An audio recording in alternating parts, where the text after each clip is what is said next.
the previous video, I taught you how to design and lay out a circuit using a simulation tool such as LiveWire and PCB Wizard. If you haven't watched the video yet, better check the link in the description box and watch the video. So now, this is just a continuation of the discussion. What we will be discussing today is all about etching a printed circuit board. But first, let me give you a brief introduction about PCB. A printed circuit board or PCB consists of an insulating base material that supports the copper traces. The insulating base material is typically epoxy fiberglass, but ceramic and Teflon are also used as base material in special cases. Phenolic base material was used in the past for applications in which performance was not critical because it was inexpensive.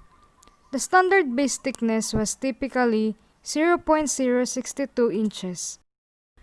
Prior to the arrival of surface mount technology or SMT, there were two designated layers for through-hole printed circuit boards. These are the component side and the solder side. The component layout layer acts as a map when assembling and troubleshooting the printed circuit board. The solder mask controls or indicates where the solder will be placed on the printed circuit board pads during a process called wave soldering. Moving on to the next matter, we are going to etch the PCB. But then, what PCB etching is all about?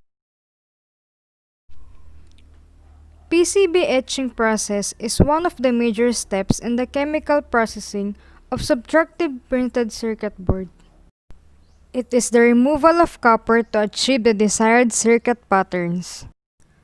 All copper is removed except the circuitry that is protected by the tin plating applied during the previous treatment in PCB manufacture.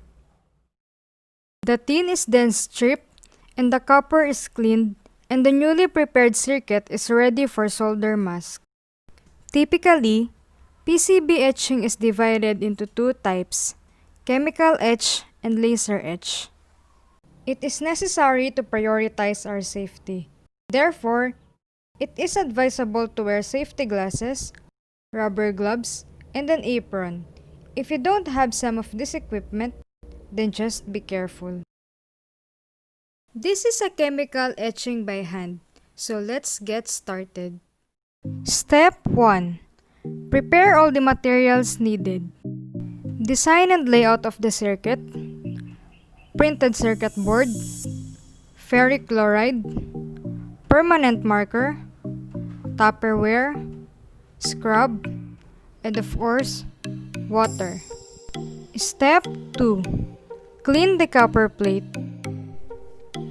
Scrub the copper plate to achieve a rough surface for the design to stick when transferred. Step 3. Transfer the design.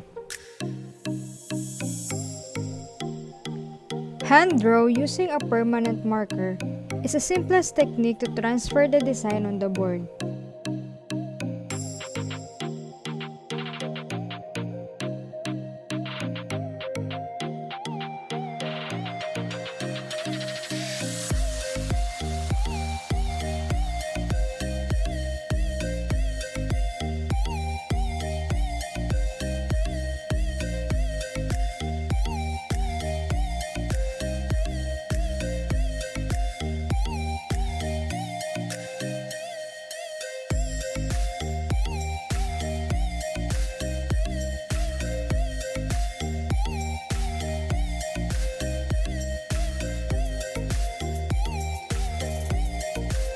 Make sure to go over each of the traces to have a thick layer for better outcome.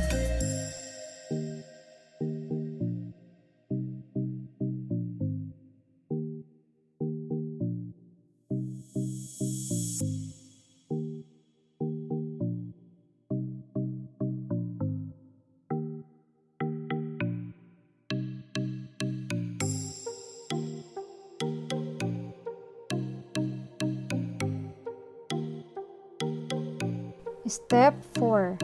Etch the PCB. Add sufficient amount of ferric chloride in a Tupperware.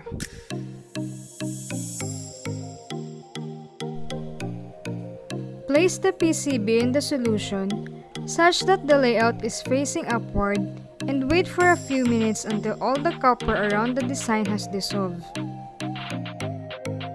A few minutes later.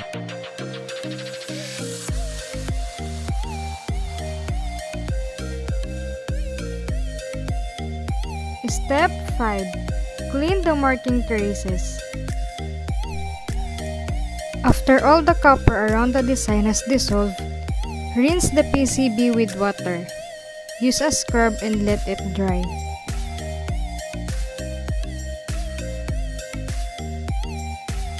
This is the etched PCB. Step 6. Check the circuit connection again if it was etched properly. You can do it by looking at the connections, or you can use an equipment like multi-tester to check it better. Step 7. Drill the holes. And that's it. I'm done etching the PCB. It is simple, fun, and easy. But before I end the discussion, I'd like to share some of the issues while etching the PCB. There is a risk of injuries due to chemicals involved. The quality may not be as good as expected at the first time, such as over-etching. Etchant's disposal is a major concern according to current environmental standards. Disconnection. In that case, you need to solder them together. So this is the end of my tutorial.